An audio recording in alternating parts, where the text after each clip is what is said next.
Maghahasa muna tayo ng pinutol na tubo. D1 ito, mga idol. Gagawing stand ng 10x20 na tent. Ito yung mga tenga na ilalagay doon sa magiging paa o stand na tent na gagawin natin, mga idol. Yan, mga idol.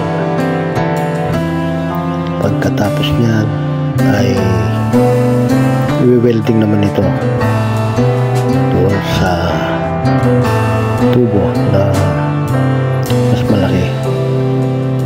Ang sukat ay 1 1/4, mga idol. Yan po si Marlon, mga idol. Siya po yung welder fabricator natin, mga idol.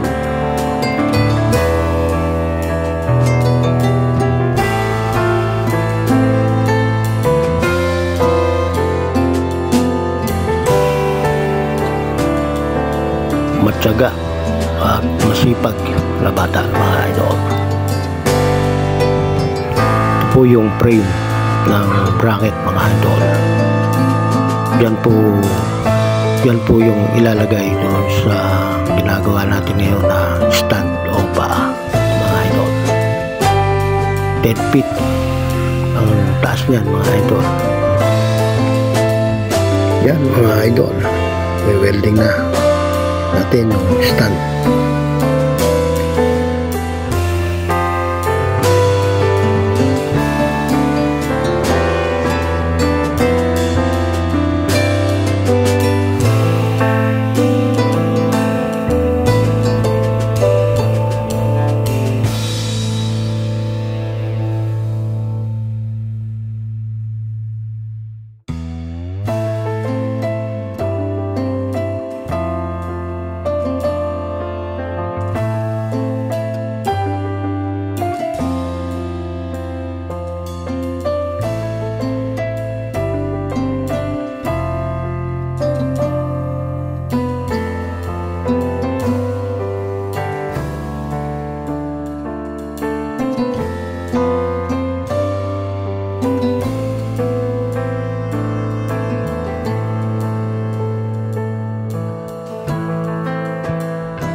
Bali 6 na stand o paa ang gagawin natin, mga idol.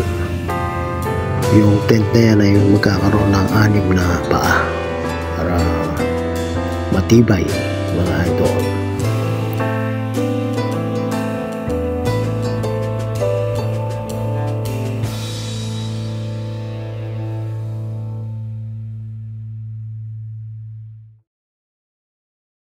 Thank you, mga idol.